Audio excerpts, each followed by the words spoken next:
Spring in their steps. Some notes for company bosses out on the prowl. After a long hibernation, company bosses are beginning to rediscover their animal spirits. The 145 billion worth of global mergers and acquisitions announced last month was the highest for any month in over 3 years.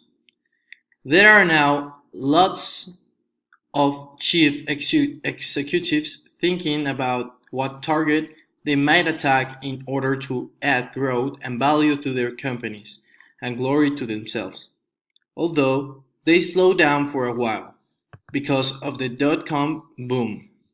They are once again on the prowl.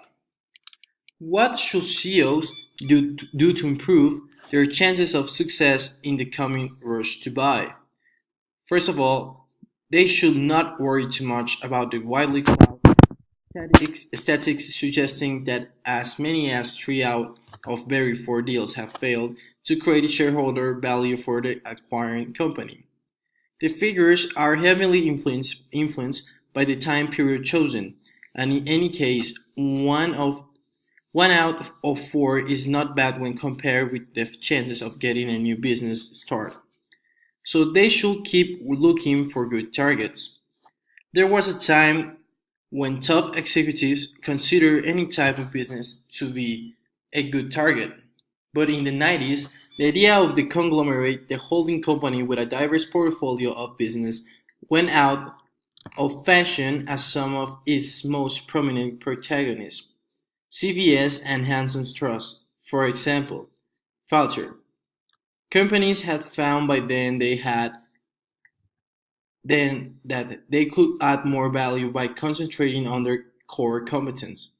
Although one of the most successful companies of that decade, General Electric, was little more than an old-style conglomerate with a particularly fast-changing portfolio. Brian Roberts, the man who built Comcast into a giant cable company, was always known for concentrating on his core product, until his recent bid for Disney. That is, it's not yet clear whether his bid is an opportunistic attempt to acquire up and break up an undervalued firm, or whether he is chasing the media industry's dream of combining entertainment content with distribution. A strategy which has made fortunes for a few but which regularly proves the ruin of many big media takeovers. If vertical integration is Comcast's aim, then it will be imperative for Mr. Roberts to have a clear plan of how to achieve that. For in the end, CEOs will be judged less for spotting a good target than for digesting it well, a much more difficult task. The assumption will be that if they are paying a lot of money for a business, they know exactly what they want to do with it.